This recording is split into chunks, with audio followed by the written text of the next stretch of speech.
जय माता दी। आप सभी का आपके अपने YouTube चैनल पे बहुत बहुत स्वागत है। आइए आज सुनते हैं आषाढ़ माह के शुक्ल पक्ष में पड़ने वाली एकादशी देवशयनी एकादशी की कथा। इस एकादशी को इसे पद्मा एकादशी, नारायण एकादशी और हरिशयनी एकादशी के नाम से जाना जाता है। जो भी जातक सच्ची श्रद्धा के साथ, नियम व निष्ठा के साथ देवशयनी एकादशी का व्रत करते हैं या कथा श्रवण करते हैं, भगवान विष्णु और माता लक्ष्मी की कृपा से सभी प्रकार के सुख और समृद्धि की प्राप्ति होती है। देवशयनी एकादशी के दिन से ही चातुर्मास का आरंभ हो जाता है। इस दौरान भगवान विष्णु 4 महीनों के लिए योग निद्रा में चले जाते हैं और फिर देव उठनी एकादशी को जागृत होते हैं। तभी से फिर शुभ और मांगलिक कार्य आरंभ हो जाते हैं। इस बार देवशयनी एकादशी का व्रत, जो कि 10 जुलाई 2022 दिन रविवार को एकादशी का व्रत किया जा रहा है। एकादशी तिथि प्रारंभ समय 9 जुलाई 2022 दिन शनिवार शाम 4:41 और एकादशी तिथि की समाप्ति होगी 10 जुलाई 2022 दिन रविवार दोपहर 2:15 पे। तो एकादशी का व्रत सूर्योदय व्यापनी इस व्रत को रखा जाता है। तो हमें सूर्योदय व्यापनी जो समय प्राप्त हो रहा है वह समय 10 जुलाई 2022 दिन रविवार को प्राप्त हो रहा है। तो इस दिन इस व्रत को रखा जाएगा और एकादशी का व्रत जो भी रखते हैं उन्हें 10वीं नियमों का पालन करेंगे और 10 जुलाई को एकादशी का व्रत रखेंगे। और इस व्रत का पारण, जो कि 11 जुलाई 2022 दिन सोमवार को इस व्रत का पारण किया जाएगा। पारण का समय, जो कि सुबह 5:31 से सुबह 8:17 तक एकादशी व्रत का पारण किया जाएगा। इस बार देवशयनी एकादशी व्रत का पारण, जो कि यव चूर्णेन पारणम, यानी कि जौ के चूर्ण से इस व्रत का पारण किया जाएगा। और द्वादशी तिथि समाप्ति 11 जुलाई 2022 दिन सोमवार सुबह 11:16 पे। तो एकादशी व्रत का जो पारण किया जाता है वह पारण हरिवासर समाप्त होने के बाद ही करना चाहिए। तो हरिवासर का जो समय होता है, द्वादशी तिथि का पहला भाग जो होता है उसे छोड़ करके उसके बाद इस व्रत का पारण करना चाहिए। तो आप इस समय के अनुसार व्रत का पारण करें और यह समय ना मिल पाए तो कम से कम द्वादशी तिथि समाप्त होने से पहले ही व्रत का पारण कर ले। सूर्योदय समय, जो कि सुबह 5:14 और सूर्यास्त शाम 6:52, यह एकादशी तिथि के लिए है। नक्षत्र, जो कि विशाखा नक्षत्र, सुबह 9:55 तक, उसके बाद अनुराधा नक्षत्र। योग एकादशी तिथि के दिन, जो कि शुभ योग रात्रि 12:45 तक, उसके बाद शुक्ल योग रवि योग भी होगा, जो कि सुबह 5:31 से सुबह 9:55 तक। विजय मुहूर्त दोपहर 2:45 से दोपहर 3:40 तक। गोधूली मुहूर्त, जो कि शाम 7:08 से शाम 7:32 तक। अभिजीत मुहूर्त का समय, जो कि सुबह 11:36 से दोपहर 12:30 तक।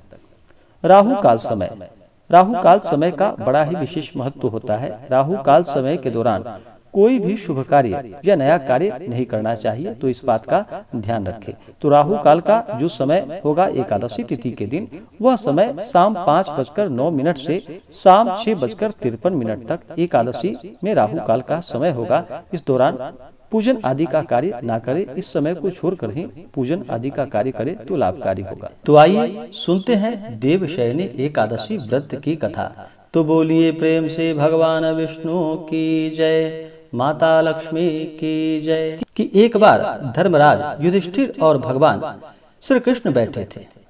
तो धर्मराज युधिष्ठिर ने कहा कि हे केशव, आषाढ़ माह के शुक्ल पक्ष की एकादशी का क्या नाम है? इस व्रत के करने की क्या विधि है और किस देवता का पूजन किया जाता है? तो भगवान श्री कृष्ण कहने लगे कि हे धर्मराज युधिष्ठिर, आपने बड़ा ही उत्तम प्रश्न किया है। आषाढ़ माह की शुक्ल पक्ष की एकादशी यह सभी प्रकार के सिद्धियों को प्रदान करने वाला है और मनुष्य के सभी पाप और ताप को नष्ट करने वाला है तथा सभी प्रकार के सुख और समृद्धि को प्रदान करने वाला है। हे युधिष्ठिर, जिस कथा को ब्रह्मा जी ने नारद जी से कहा था वही मैं तुमसे कहता हूँ। एक समय नारद जी ने ब्रह्मा जी से यही प्रश्न किया था तब ब्रह्मा जी ने उत्तर दिया कि हे नारद, तुमने कलयुगी जीवों के उद्धार के लिए बहुत उत्तम प्रश्न किया है, क्योंकि एकादशी का व्रत सब व्रतों में उत्तम है। इस व्रत से समस्त पाप नष्ट हो जाते हैं और जो मनुष्य इस व्रत को नहीं करते हैं वह नरकगामी होते हैं। इस व्रत के करने से भगवान विष्णु प्रसन्न होते हैं। इस एकादशी का नाम पद्मा एकादशी, देवशयनी एकादशी है। अब मैं तुमसे एक पौराणिक कथा कहता हूँ, तुम ध्यान पूर्वक सुनना। सूर्य वंश में मानधाता नामक एक चक्रवर्ती राजा हुए, जो कि सत्यवादी और महान प्रतापी थे। वह अपनी प्रजा का पुत्र की भांति पालन किया करते थे। उनकी सारी प्रजा धन और धान्य से भरपूर और सुखी थी। उसके राज्य में कभी अकाल नहीं पड़ता था। एक समय उस राजा के राज्य में 3 वर्ष तक वर्षा नहीं हुई और अकाल पड़ गया। प्रजा अन्न की कमी के कारण अत्यंत दुखी हो गई। अन्न के न होने से राज्य में यज्ञ आदि भी बंद हो गए। एक दिन प्रजा राजा के पास जाकर कहने लगा कि हे राजा, सारी प्रजा त्राही त्राही पुकार रही है, क्योंकि समस्त विश्व की सृष्टि का कारण वर्षा है। वर्षा के अभाव में अकाल पड़ गया है और अकाल से प्रजा त्राही त्राही करके मर रही है। इसलिए हे राजा, आप कोई ऐसा उपाय बतलाओ जिससे कि प्रजा का कष्ट दूर हो। फिर राजा मानधाता कहने लगे कि आप लोग ठीक कह रहे हैं। वर्षा से ही अन्न उत्पन्न होता है और आप लोग वर्षा न होने से अत्यंत दुखी हो गए हैं। मैं आप लोगों के दुखों को समझता हूँ। ऐसा कहकर राजा कुछ सेना साथ लेकर वन की तरफ निकल पड़े। वह अनेक ऋषियों के आश्रम में भ्रमण करते हुए अंत में श्री ब्रह्मा जी के पुत्र अंगिरा ऋषि के आश्रम में पहुँचे। वहाँ राजा ने घोड़े से उतरकर अंगिरा ऋषि को दंडवत प्रणाम किया।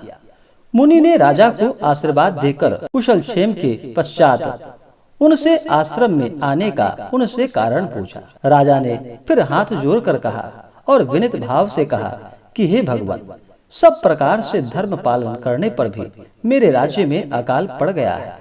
इससे प्रजा अत्यंत दुखी है। राजा के पापों के प्रभाव से ही प्रजा को कष्ट होता है। ऐसा शास्त्रों में कहा है। जब मैं धर्मानुसार राज्य करता हूँ तो मेरे राज्य में अकाल कैसे पड़ गया, इसका कारण मुझे अभी तक इसका पता नहीं चल पाया है। अब मैं आपके पास इसी संदेह को निवृत्त कराने के लिए आया हूँ। कृपा करके मेरा इस संदेह को दूर कीजिए, साथ ही प्रजा के कष्ट को दूर करने का कोई उपाय बतलाइए। इतनी बात सुनकर ऋषि कहने लगे कि हे राजा, यह सतयुग सब युगों में उत्तम है।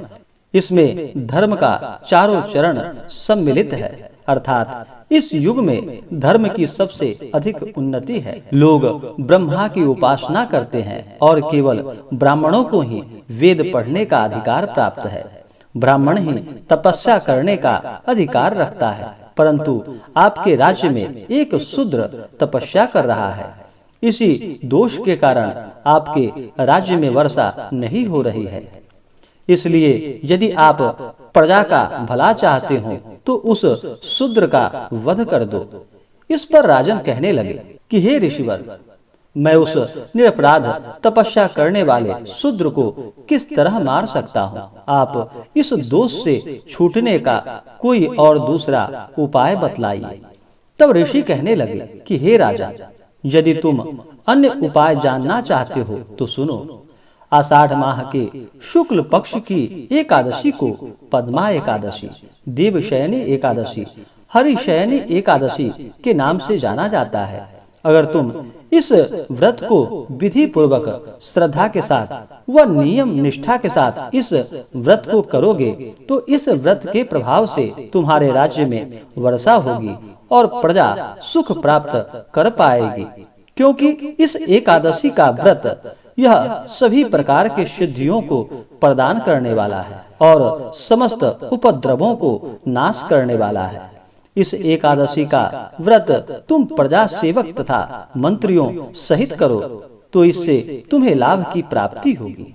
इसके बाद राजा ने मुनि के वचन के अनुसार जैसा मुनि ने कहा था अपने नगर को फिर वापस आकर और उस राजा ने विधि पूर्वक देवशयनी पद्मा एकादशी का व्रत किया। इस व्रत के प्रभाव से वर्षा हुई और प्रजा को सुख पहुंचा। अतः इस मास की एकादशी का व्रत सब मनुष्यों को करना चाहिए। यह व्रत इस लोक में भोग और परलोक में मुक्ति को देने वाला है। इस कथा को पढ़ने से और सुनने से मनुष्य के समस्त पाप नष्ट हो जाते हैं और उसे सभी प्रकार के सुख और समृद्धि की प्राप्ति होती है। हे भगवान विष्णु, जिस प्रकार आपने उस राजा के ऊपर कृपा की, उन सभी प्रजा के ऊपर कृपा की। हे भगवान विष्णु, हे माता लक्ष्मी, आपका जो भी एकादशी का व्रत करे या आपके व्रत का कथा श्रवण करे, हे भगवान विष्णु, आप अपने भक्तों पर अपना सदैव कृपा दृष्टि बनाए रखना। तो बोलिए प्रेम से भगवान विष्णु की जय, माता लक्ष्मी की जय। तो आशा करता हूँ कि जानकारी आपको अच्छा लगा हो। ऐसे ही जानकारियाँ प्राप्त करने के लिए हमारे इस चैनल पे अगर आप नए हैं तो चैनल को लाल बटन दबा करके सब्सक्राइब करें, साथ में बेल आइकन घंटी को दबाएं ताकि वीडियो का नोटिफिकेशन आपको समय से मिलता रहे। वीडियो को लाइक करें, शेयर करें। मिलते हैं फिर अगले वीडियो में। जय माता दी, धन्यवाद।